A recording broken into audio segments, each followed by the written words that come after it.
Welcome to the Mom Needs a Moment podcast. We're your hosts, Chrissy and Cindy, co-founders of Her Health Collective. We are two moms obsessed with revolutionizing the way moms take care of themselves. We are so glad you're here. Let's dive in. Today, we are here with Shelly Young. Shelly is one of the most approachable finance experts you will ever speak to. She's a certified financial and personal development coach, a homeschool mom of 4, and a serial business owner, author, speaker, and co-owner of several restaurants with her husband. As a homeschool mom, Shelly went searching for financial resources for kids and couldn't find many. So she created her own. Kids Finance Camp provides books, apps, resources for kids and teens to learn how to win with money. Shelly is the author of How to Start Investing as a Kid or Teen and many other finance books for kids. Her new 6-book series on investing for younger kids will launch August 1st. Shelly believes that winning with money is a process that takes time, commitment, consistency, positive mindset around money, discipline, and education. One of the biggest challenges when educating students is a lack of financial knowledge. Kids Finance Camp believes that once kids have the proper financial foundation, they will be in a position to start building wealth from an early age. Today, in part 1 of our conversation with Shelly, we dive into the importance of mindset when it comes to money, why personal finances aren't well taught in our school system, and what strategies you can start implementing today to teach your kids how to budget, save, invest, and develop their financial literacy. This is such a fun conversation. We know you're going to love it just as much as we did. Enjoy.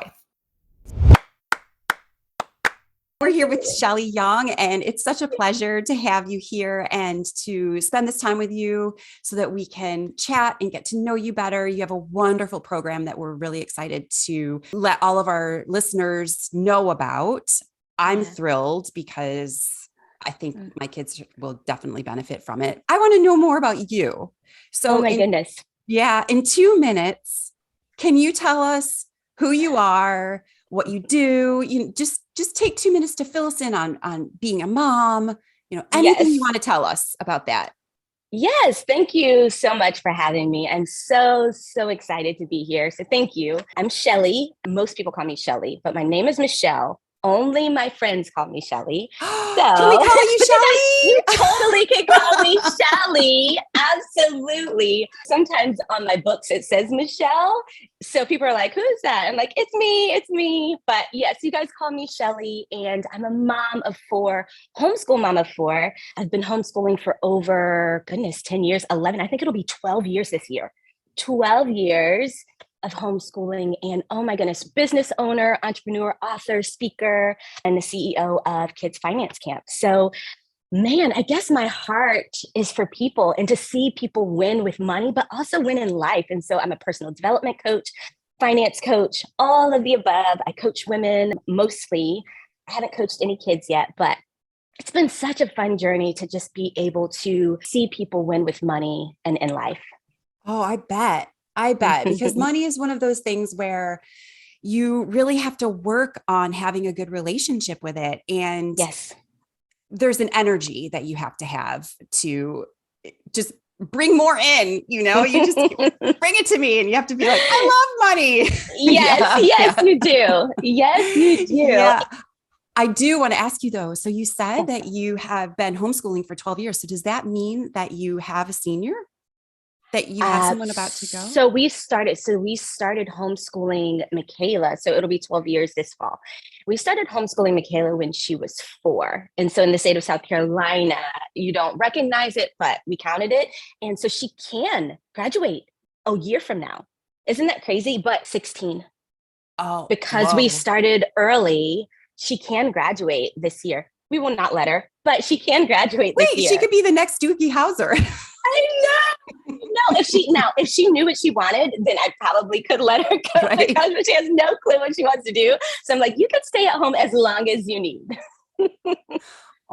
Okay, Shelly, this is just a random, fun, quirky question. We have no idea what you're going to get. So I just want you to pick a number between 1 and 10. Oh, 7. Ooh, okay. I actually am very excited about this question because my Yeah. daughter's getting ready to go into kindergarten. What do you think all kindergarten students should learn? I am going to throw in a caveat though. It cannot be finance related.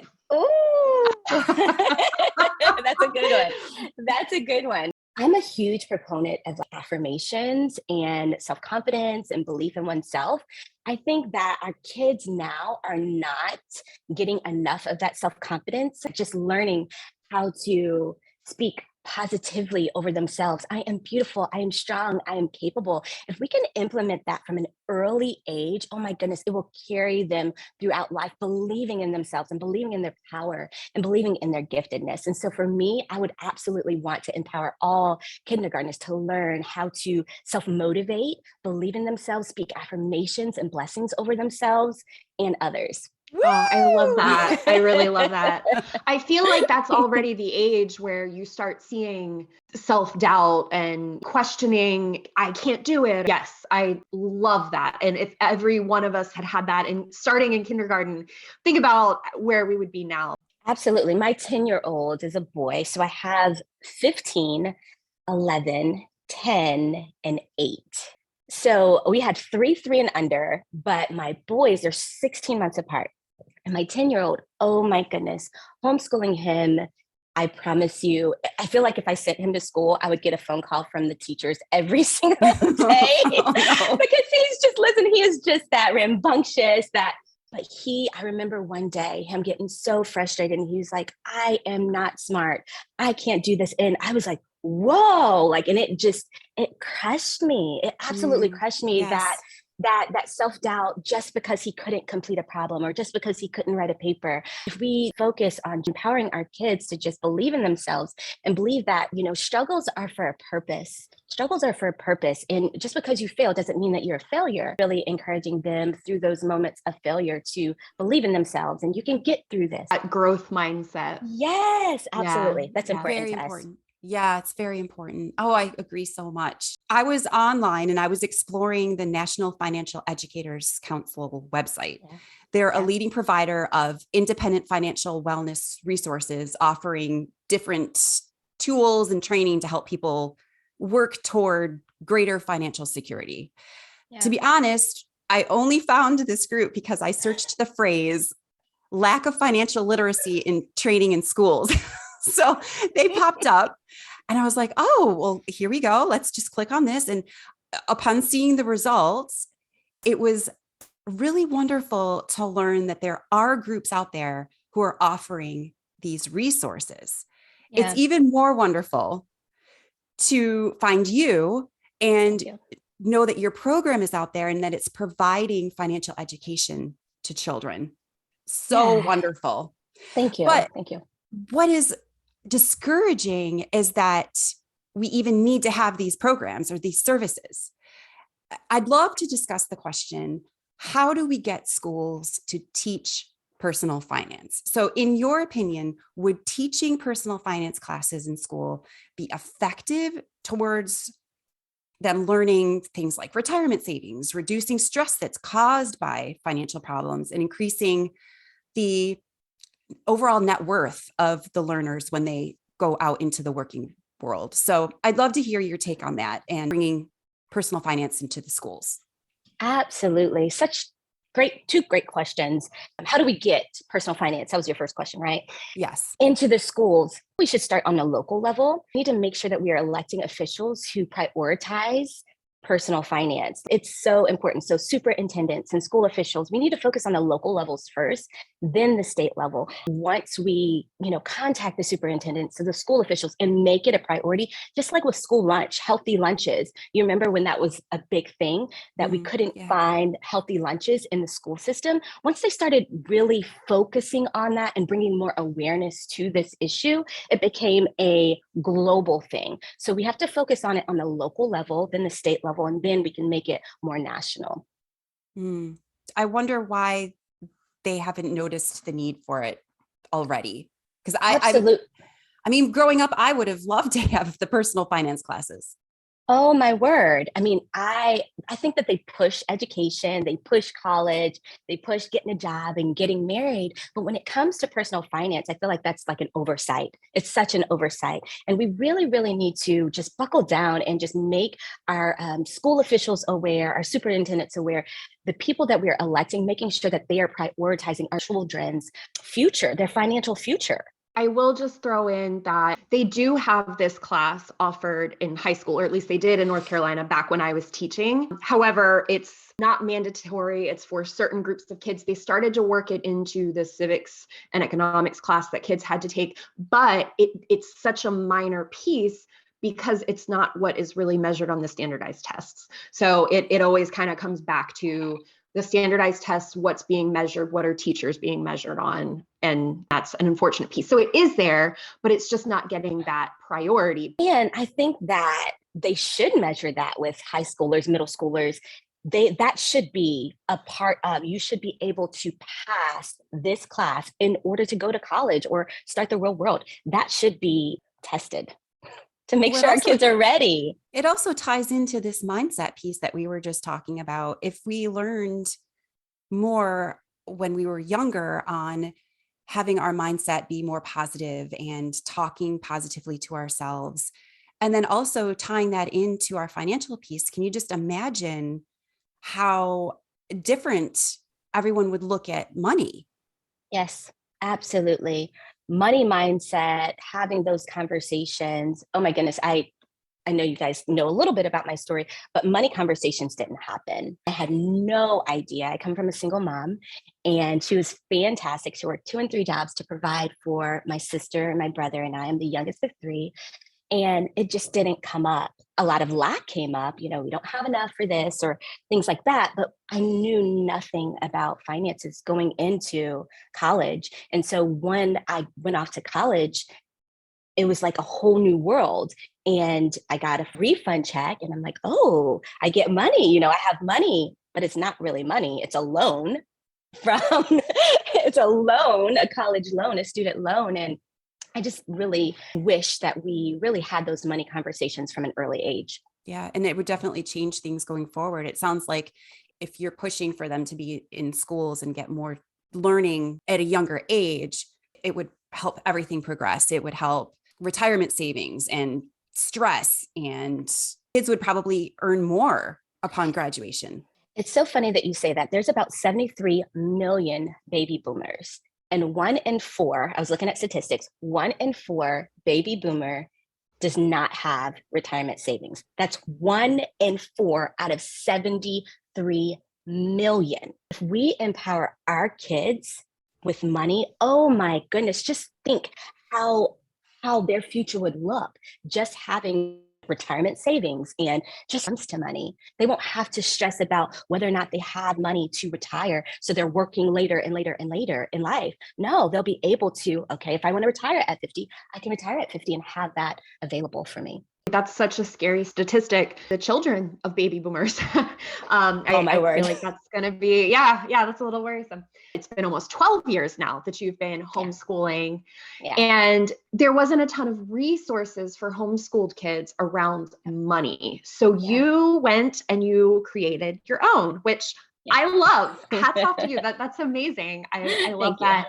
Thank you. Go-getter attitude. Yeah. You state that here at Kids Finance Camp, we are a fun financial education platform that helps kids learn how to win with money through budgeting, saving, investing, giving, and entrepreneurship.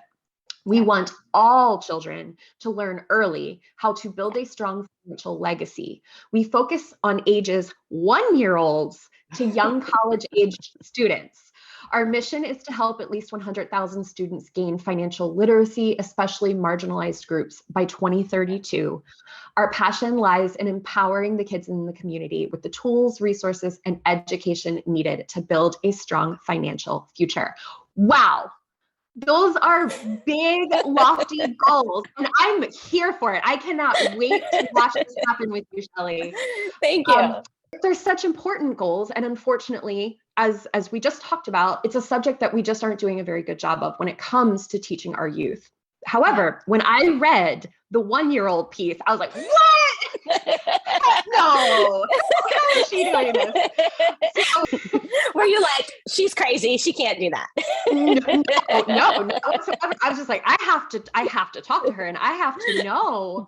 Can you, I mean, obviously we don't want you to share all your secrets, but can you briefly Yes. share a bit about how you would introduce these concepts to children that young?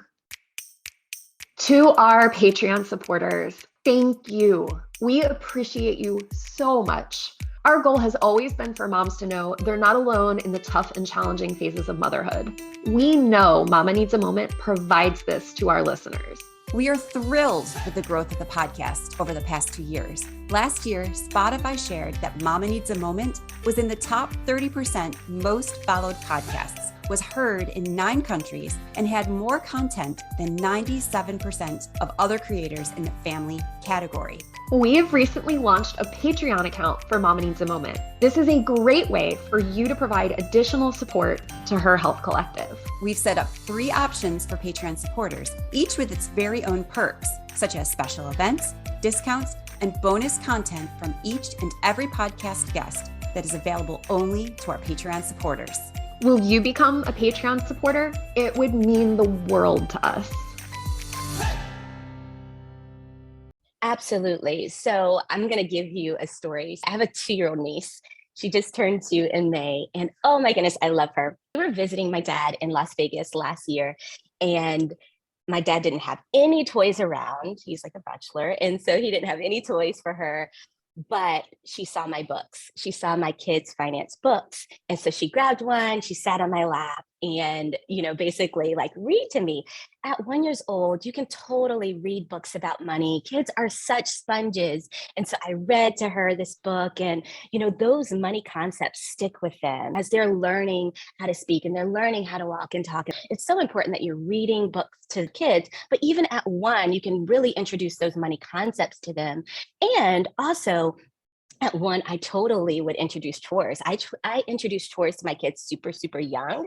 And so you can have them pick up little socks or move a basket and things that are age appropriate, and then give them $1, at the end of the week, and explain to them, this is your money that you got for your chores. And a lot of times there's a myth around like, is it too early to introduce? And I think that is a myth. They are young, but they are so willing to learn. So even at 1, you can introduce money concepts to them. Yeah, absolutely. What kind of money concepts at that age are being introduced? Like, what kind of concepts are in the books? So the first book set is 6. So you have giving, saving, investing, budgeting, credit, and entrepreneurship. And so the first book set is geared towards, I would say, 1 to even, I felt like some 9-year-olds read my books. The illustrations are so beautiful for the younger ones, and they're learning through the colors. And so we're talking about saving, we're talking about investing, we're talking about budgeting in such a fun and integrative way. That's awesome. And those are such important concepts. And I'm pretty blown away. I mean, giving and saving, sure. But I mean, you're throwing entrepreneurship in there, and that's amazing. That's incredible. And credit. And I wished I had known about that prior. I learned it all in college too, and not very well, So you mentioned 9, and then you mentioned 10, and that's a different age group. We're in elementary school now. We can be a little bit more in depth. I love the idea of chores. I'm sure that's still happening at that age group. What else can you start introducing in those elementary years? For my kids in the elementary school years, I want them to practice. So we have the chore system that we do, but we give them money at the end of the week. Before we did cash, but now we do green light debit, because we want them to practice budgeting with their green light debit card. With the green light debit card, they're able to go into stores and actually use their green light debit card, and they can practice, and they can see on the app how much money they have. And funny story, my 15-year-old daughter, she went into a store and she didn't have enough money to cover her purchase because she had been swiping, and she got her first decline. And she calls me, she's like, Mom, I didn't have enough. It declined. Oh, she was like mortified. She's in Target, gets a decline. Those are lessons that will stick with them forever. forever. In those elementary school years, you want them to do chores, you want them to practice. So you want them to be able to earn money, you want them to be able to save money, you want them to be able to give and see those different categories of money. And so I even have my kids practice budgeting. I have budget printables on my website where they can actually put in how much money they have, how much they want to save, how much they want to give. They're writing at elementary school age, so they can really write those numbers down. And so see it, being able to see it visually and actually practice executing those budget lessons. That is absolutely amazing. I love the idea of working on a budget at that age. That's mind-blowing to me. And what a powerful lesson for your daughter. I mean, I feel that is going to, heading into adulthood, she's going to be so much more cognizant of her budget and how much money she has available to her. Can you tell us a little bit about, it was like the Greenlight debit card. Can you tell us a little bit about that? Yes. So I wanted my kids to be able to practice while they're in our home. So the Greenlight debit card, it's a small minimal fee, and you can put your kids, input all of their information, then link it to your bank account. And you can even put chores in there. So if they complete their chores in the app, you can kind of check it off. And then on Friday or every 2 weeks, you pay them straight out of, and it's automated. So you don't even have to think about it. Also, what I love about Greenlight debit card is that you can save and invest right in the app, right in the app. And so you can automate saving. And so it'll put it in a different place so that they won't spend the money. And so I automate those things. Saving, giving is also, so you can give 10% in there as well. And they have the option of investing. We don't use Greenlight for investing, but the option is there. It's super, super easy. Isn't that crazy? So my 8-year-old has it. My 10-year-old has it, my 11-year-old has it, and my 15-year-old have it. I was just going to ask, at what age did you start? Is that at 8 that you started that? No, I think that my daughter was either 6 or 7. So she's been doing it for at least a year. Yep. And so I have 2 spenders and 2 savers. And when I look at their Greenlight debit, my 2 spenders, they range $2, maybe $20. And then the other ones who are my savers, $200, $300, because they save all of their money, and it's so funny, but I want them to be able to see, oh man, I need to save. And so my spenders, they have to work on saving. And then my savers have to work on, okay, it's okay to make a purchase. It's okay. I've saved this amount. I can spend money. And so like getting them to practice spending money. And so it's so neat to see their different personalities, and under our roof, they can make mistakes, not waiting until they go to college to make those mistakes. And so we really, really want our kids to practice, even if it's using cash. Before we had Greenlight debit, we had them have little pouches with their money pouches. So they had their spend envelopes, they had their give envelopes, they had their saving, and they had investing envelopes. And so they would put they would get their money on Fridays, and then they put 10% in give, and then they would put a certain amount in save, investing, and even budgeting. And so, or even spending. And so it was neat for them to be able to practice with cash first. And then we transition to Greenlight once they kind of mastered the cash. So you said you don't have them practice investing through Greenlight. How do you practice the investment piece with them? We have been investing for probably, I would say, 3 years with them. Once I taught them how to invest and about invest, it started out with my daughter, who one summer she babysat for friends and made like $500. And she made like all this money. She was like, Mom, like I made all of this money. I don't want to spend it all on clothes. And this is my spender, just by the way, she's my spender. Wow. She was like, I don't want to spend it all on clothes. I was like, really? So we can do something with it. We can do something with it. And she was like, absolutely. And so I asked her, how much of it do you want to invest? And initially, we started out by just like, how much do you want to invest? Do you want me to pick your investments, or do you want to have a say in what you invest in? And initially, I would say my kids were like, Mom, here's my money. Can you invest it for me? And so I would pick stocks based on what they were interested in. My kids were into Roblox. So I would buy Roblox stock, and they're into Dave and Buster's and things like that. And so I would research stocks for them and say, hey, I bought these stocks. This is how much money you had. And this is what stocks. But recently, the last year, my kids have wanted to be a little bit more involved in the investing process. And so my 10-year-old came to me and said, Mom, I want to buy a stock. I have this much money and I researched stocks. And so what I did was I went on Robinhood. I would say the apps that I think are super, super user friendly for moms and people who just don't know a ton about investing. Robinhood is one of them. Acorns is one of them. And even Cash App. Cash App is super easy and fun. I wanted something that would take the guesswork out of, and even oh my goodness, I have to be rich and wealthy to invest, right? I wanted the normal mom, the person who I have no knowledge when it comes to investing. I just need to be able to do this. Robinhood is a really, really good one to start out with, but also Acorns. I love, love, love, love Acorns because you can create accounts for each of your children, and then you can transfer money into their account, whether it be a birthday. Say, for instance, they get money for a birthday. And that's a lot of times what we do is like when they get birthday money, they don't need toys. They don't need new games. So I'm like, hey, how much of your money do you want to invest? And they'll say, I want to, and then they'll give me the money. And now it's like not a thing. Like they know, like we're going to invest a certain amount every single time they get money. But Acorns, you can create their own profiles, transfer money over. And then with Acorns, they will invest it for you. They will invest it for you. So you don't even have to think about picking individual stocks. Wow, that's amazing. And I want to ask, what do you add in for middle and high school kids? But I feel like, I mean, you're That's what already they're doing. That's what they're doing. I mean, yes. From an early age, can I be honest with you, Chrissy?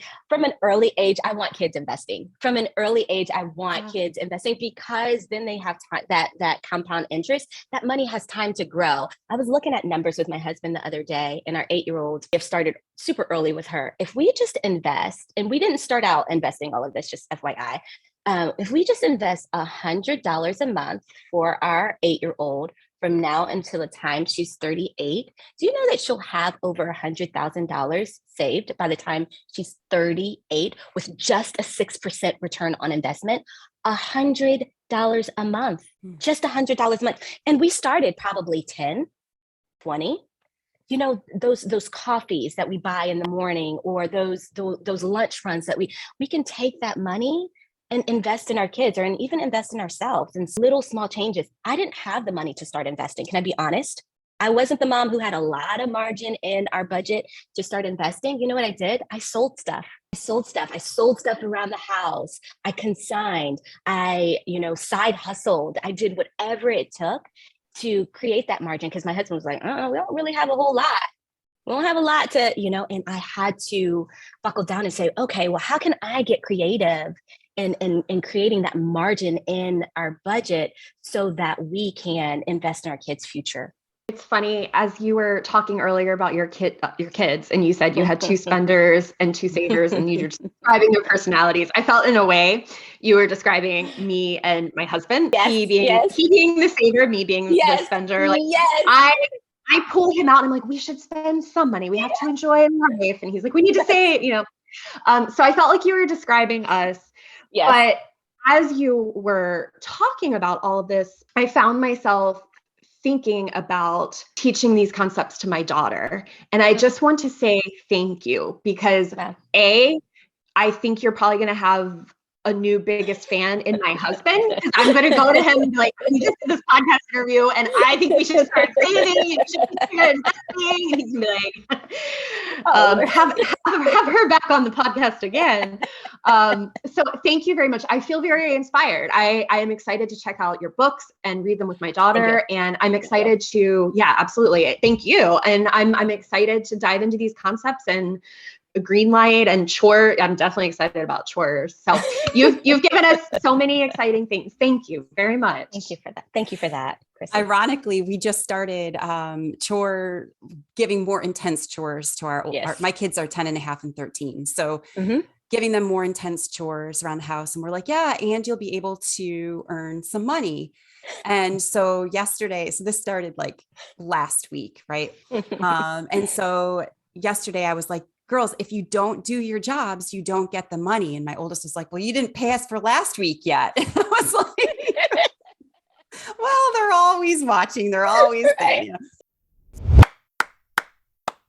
I thoroughly enjoyed our conversation today. Here are my top 3 takeaways from part 1 of our discussion with Shelly. 1, it is never too early to start talking about finances with our children. Even from the age that they can start listening to us read to them, we can begin the process of building their financial literacy and speaking to them about money, saving, budgeting, and even investing in entrepreneurship. If we speak about these concepts in small doses frequently, it will become a part of who they are. They won't be intimidated by budgeting or investing. They won't have a mindset of lack when it comes to money. They will feel prepared to take control of their own financial futures. And I can't think of a better gift to leave our children. 2, Shelly mentioned a lot of useful tools that are available to help teach these concepts to our kids, all of which are linked in the episode's show notes. From the Greenlight debit card to allowing our kids the opportunity to practice managing their own funds to apps like Acorns and Robinhood to help navigate the investing piece. We have a wealth of technology at our fingertips. We can even go low tech with it and introduce our kids to books about these concepts. Shelly has a great series for kids 9 and under that cover all the key personal finance topics. Here again, I'll say I was surprised at the age Shelly said she was introducing a lot of these tools and concepts. It's just more proof that our kids are capable of so much more than we often give them credit for. If we give them the opportunity and take the time to teach them, chances are they will amaze us every single time. 3, we spent some time discussing that teaching personal finances is not a priority in our school system, which means it will largely fall onto parents to teach these concepts at home. It doesn't have to be complicated. Implementing a chore system, paying in cash and setting up an envelope system, or using the tech and apps available to manage finances. Either way, this gives our children a leg up when it comes to understanding important concepts like how to budget money, the importance of saving, and the often overwhelming topic, even for adults, of how to invest money. We hope you enjoyed part 1 of our conversation with Shelly as much as we did. Next week, we will be back with Shelly as we dive into the financial myths we need to debunk for our kids, how you can get out of debt and leave a strong financial legacy for your kids. Be sure to tune in. This is an episode you won't want to miss. High five, friend. We've enjoyed hanging out with you. Follow us so you're the first to know when we drop a new episode. If you've enjoyed your time with us, let us know by leaving a review. We always love hearing from you. Until next time, stay true to you.